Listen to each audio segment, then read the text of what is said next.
What's up, y'all? Goofy Rexy here. Hope everybody is doing well, and welcome, guys, to the weekly headliner update, week number 85. Now, if you're new to the weekly headliner, this is where we discuss what is upcoming this week in Marvel Strike Force, and then we recap the important topics from the previous week as well. Now, this week is going to be a little bit of a condensed weekly headliner update here. A couple of things that we want to focus on, though, for sure. So the Red Hulk Scourge event is going to be starting tomorrow. We're going to go through some last minute prep, talk about some of the best strategies to implement here, and also why this might be the toughest one yet. Then we do have the Spider Weaver event, which is supposed to be starting here on Friday. Gonna go through some quick math, and then also while I was going through some of the details on the Spider Weaver event here, there was a little bit of an omission which I think will kind of hurt players a little bit. Then Cosmic Crucible, unfortunately no Cosmic Crucible this week. We'll talk about the reason as to why, and kind of just go through how to prepare for the next week, right? And then Victory Blueprint is coming back. Was a little bit of a surprise. We'll talk about a little bit of that as well, and then probably so much more, guys, on the weekly headliner update. And we're gonna start right now.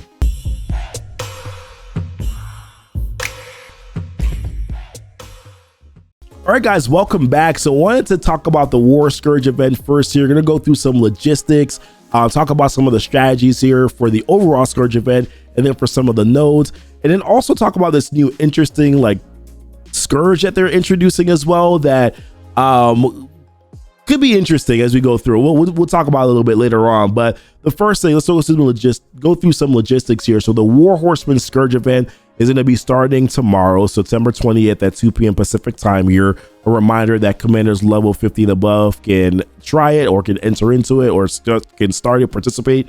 You can also get a 3 yellow star Red Hulk by just getting the run score of 500k points. You get the immediate unlock. If you don't get the immediate unlock here, then if you get a run score of 425k, you get the remaining 40 shards that you need to unlock Red Hulk through the rank rewards at the conclusion of the event. And then another reminder, so nodes 5 and node 10 for difficulty 5 plus will require you to use Hero as Guardians, Ravagers, or your Wave 1 Avengers. But let's dive in and talk about some strategies here in the individual nodes for this upcoming War Scourge event here. Now, I made a full video about this. This is a data mine that went out last week. I made a full video about this with a theme here. This is going to be a quick TLDR version of it, but if you want more detail, then check out the video that I made last week. I'll actually link it down in the description so you guys can take a look at that there as well. But what we do know based on these data mines, we can see the individual characters that are going to be in these individual nodes. We also know that nodes 1 and node 2 are going to be you have to use bio characters. Nodes 3 and 4, characters that have the Avengers tag, so not just Wave 1 Avengers, but you can use there's a good assortment of characters that have the Avengers tag. There's node 5, which we already talked about already. Node 6 and 7, villains. Node 8 and 9 is skill. And then node 10, we already know what that is already. But one of the first things that we talked about here for nodes 1 and node 2, this is your bio section, right? One of the early strategies that a lot of us are recommending is if you're going to be pushing later on like big Scourge events or like higher difficulties, let's just say like 8 or node 9 or difficulty 9, then at least initially probably what you're going to want to do is do a lower difficulty, unlock Red Hulk at 3 yellow stars, build up Red Hulk, and then use them for nodes 1 and node 2 at those higher difficulties. The reason why is there's a lot of really tough challenging characters here. There's like Phyla, JJ, there's Spider-Woman, Sunfire, Kate Bishop. You got Ghost Rider here, there's Shang-Chi, Kestrel, Sharon Carter. There's some really challenging stuff here. And being that nodes 3 and nodes 4, you're going to need Avenger characters. Some of those Avenger characters are going to be young Avengers, right?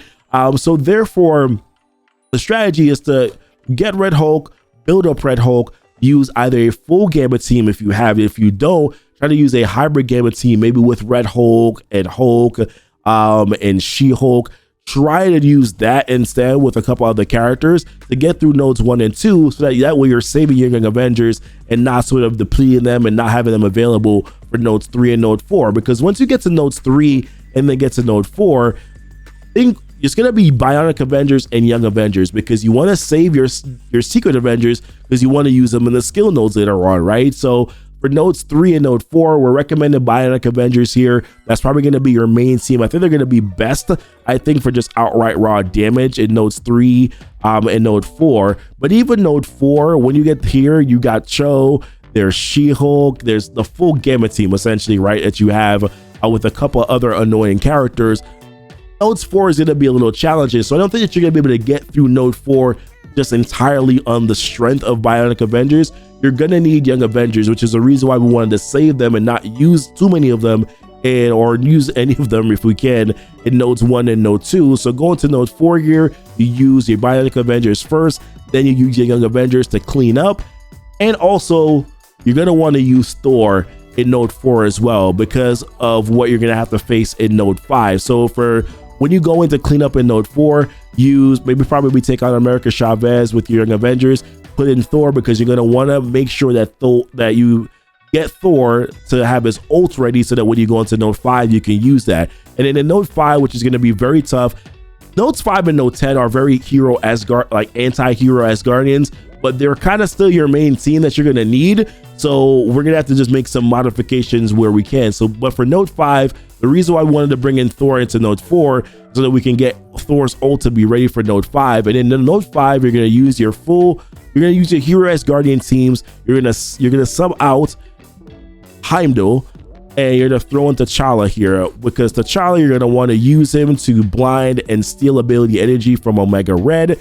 You're also going to want to use Thor to try and stun Wong, hopefully Doctor Strange Heartless, and also Omega Red as well, because you want to try to get some early control in that node by doing that. So bring in T'Challa, blind Omega Red, steal the ability energy, then use Thor's ult so that you can get a stun on Strange Heartless and Wong, and then that node becomes a lot more easier to manage at that point in time. For Node 6 and 7, villains, boo-boo, you'll be fine. Morgan, if you have Morgan, you're good, you're chilling. Nodes 8 and Node 9, your skill rate team there, so your Secret Avengers with Shang-Chi, Kestrel is going to be fine. And then for Node 10, at higher difficulties, we're telling you to skip this bad boy because this is cray-cray. Viv Vision, you have a full Bionic Avengers team here with power armor characters, with Bishop and Jubilee, and 2 Hulkbusters, right? They have made this node incredibly challenging. So at higher difficulties with more Scourges to try to get your best run, I don't think that a lot of people are going to try to do Node 10. So what they're going to do here is they are going to equip a bunch of Scourges, get through Node 9, and then just say, hey, listen, boo-boo, that is my best run score that I possibly can at whatever difficulty they choose to do that at. So that's a strategy that I would say so far.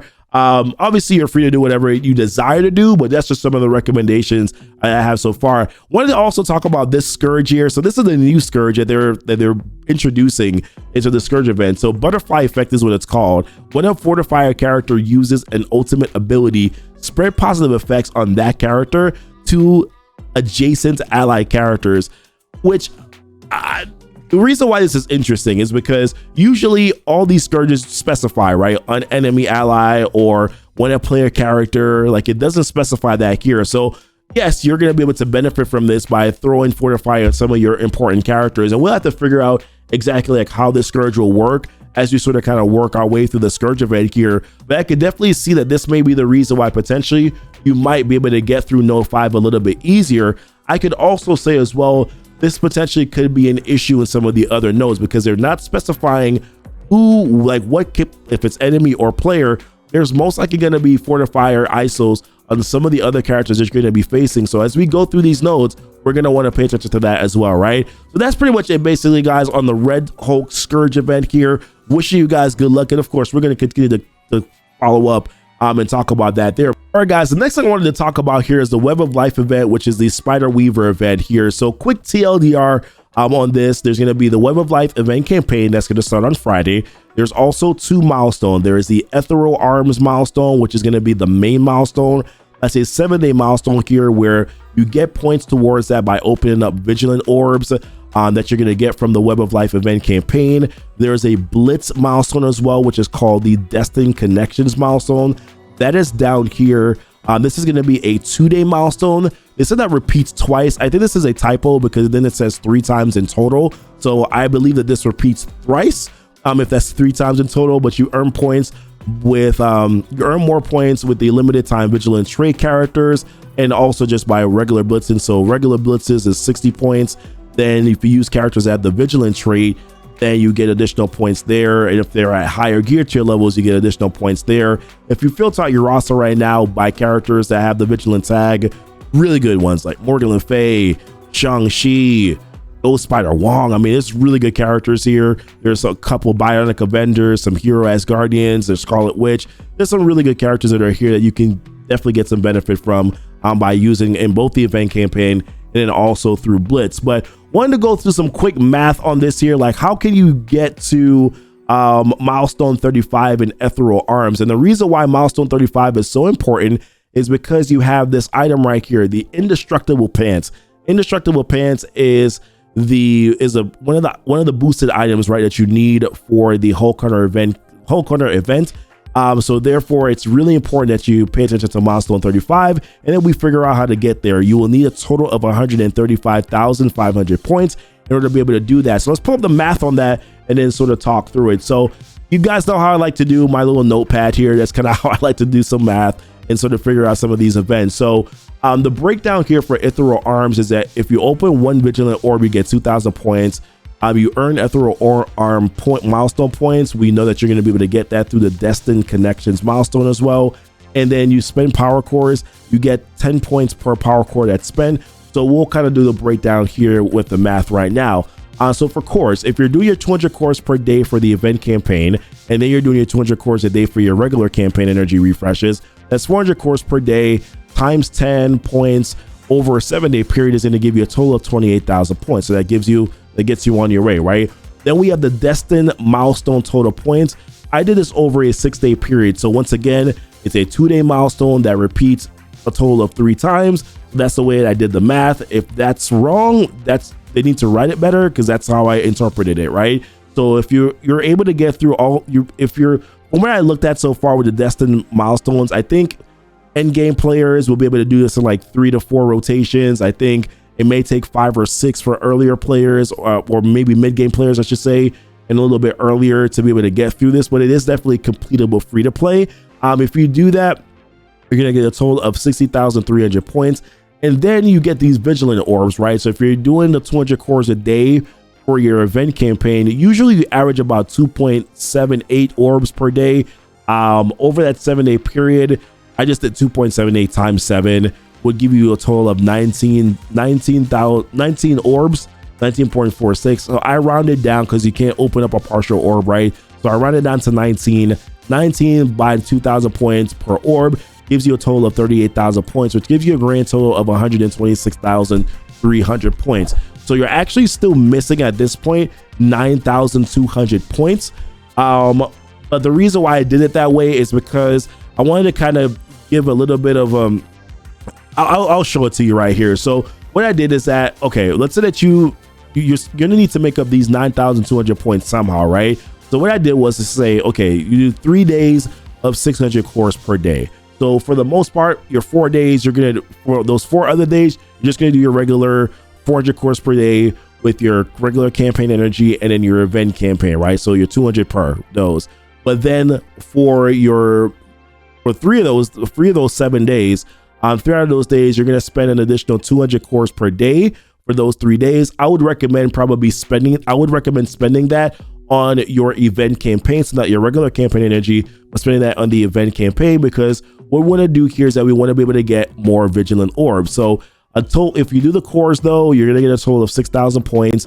Then that will give you 3 more Vigilant Orbs, which would then give you another 6,000 points, which would then give you a total of 12,000 points. And when you add it up to what you already had before, your 126,300, that will give you a total of 138,300, which is enough of what you need in order to be able to get to milestone 35. So that's pretty much a quick breakdown here. Hopefully it wasn't confusing. I know it was slightly confusing when I was explaining it. I was like, so just basically what I'm saying is just have 3 days where you spend 600 cores per day instead of spending 400 cores. You use the extra 200 cores per day that you're going to be spending for those 3 days towards the event campaign. That will then give you the additional 3 orbs that you do need. You open up those orbs, that gives you the extra 6,000 points for both. It gives you the extra 12,000 points in total for both the cores and then also the Vigilant Orbs. That will give you what you need to be able to get to milestone 35 here to get the Indestructible Pants. So that's pretty much it for me, guys, when it comes to the Web of Life event. wanted to talk about some other things here. So quick update on on some of like the stuff that they mentioned. So this was one here, new golden opportunity milestone. They're going to be making some changes here to the high roller milestone. They're going to be giving some additional rewards. So Armory 16s are going to be added. Teal Gear Raid Orbs are going to be added. The ISO 8 blue and green roosters are going to be added. Then you have some more Armory 14 and more Armory 15 orbs. I hope it's much more that they're going to be adding. And then the SBCs and purple gear credits are going to be added here as well. Now, should you make any sort of changes to how much gold you're spending? I'm going to say probably spend normally based on the amount that you already do per day, unless they drastically improve the amount of gold that you're going to be getting. Also, these are rewards that you kind of accumulate over time anyway, so you're not necessarily looking to just grab this one thing every day. You're going to be able to use it every day or use the resources that you're getting from it every day. This is more of an accumulation thing, and we don't exactly know what this is going to look like yet in game. If at that point in time, hey, let's say that you spend 2.2 million gold and you're getting 2 Armory 16 orbs now, then maybe it makes sense for you to spend 2.2 million gold. So that you maybe want to make some adjustments there, but also I think it's going to be based on your gold allotment per day too, right? There's also this other thing that popped up, Victory Blueprint. So this is not a part of the month-long event anymore, but this is still an event here where it does reward you with some T2 level 4 ions. So this is going to be starting here on September 21st, which is 2 days from now when I'm recording this video here. So try to save your war credits, right? So I know I actually forgot to save mine after my last recent war. Don't be like me, save your war credits here, because that will give you points towards this, and being able to get those T2 L4 ions is very important, especially considering Apocalypse. And then we had a little bit of a snafu last week with Cosmic Crucible. It's supposed to go live on Saturday, right? We're supposed to be matched up in the tournaments. Unfortunately, that did not happen, and they sent out a message about it, which is this one right here that says there was an issue today with Cosmic Crucible where not all players were properly put into matches. The team is investigating the issue and will be corrected in the next trial. This means that the current trial will be canceled. Additionally, compensation will be sent for the error. We appreciate your patience in the interim. So really kind of a bummer. I think a lot of us were actually looking forward to Cosmic Crucible. I put my new defenses up. So I was actually really looking forward to it and looking how things worked and seeing how I was definitely expecting for things not to go as well per se, but I definitely was looking forward to Cosmic Crucible. So now that we're not able to get any sort of activity where that is concerned for this week, it's a little disappointing. Yes, I get more time back, but also still a little disappointed there as well. But they did say that there's going to be compensation. I don't know if that's going to be adequate though to everyone, because I know for a fact that, like me personally, I usually get my 16,000 credits per trial run. So I don't know, guys. I don't know if that's going to be great in terms of whatever compensation they're going to be dishing out. And then we also have this current raid event that's going on right now. I know I've had some questions so far, like what should I do here in regards to Raid of Fortune. This is the new milestone that started on Friday, where you get points by earning raid credits and then also by spending power cores. Honestly, boo-boo, you do what you normally do every day. I wouldn't go out of my way here to try to spend extra power cores or try to coordinate. Even like you can coordinate with your alliance and maybe drop difficulty a little bit. Like my alliance dropped from 3.2 to 3.1, but we're not doing anything else. We're just making sure that we hit 60% on 3.1. But that's really it. Like, we're not going out of our way here to make any sort of drastic or massive changes. So that would be what I would do if I were you. This is not enough to move the needle, if you ask me. But that's going to be it for this week, guys. Wanted to kind of just go through the Red Hulk stuff, the math here for Spider Weaver's event. If you have any questions about anything, feel free to reach out, guys. Leave it in the comments. The comments also do help the YouTube algorithm, right? Don't forget to like and subscribe onto the channel. That also helps the YouTube algorithm as well. If you haven't subscribed already, then subscribe. If you've already subscribed, then just like and share the video too. That also does help the YouTube algorithm. But what are your thoughts on War Scourge right now? Are you excited for it? Are you looking forward to getting your Red Hulk here? Are you looking forward to the event in general? Curious to hear your thoughts, guys. Well, until next time, y'all be blessed. Y'all be safe.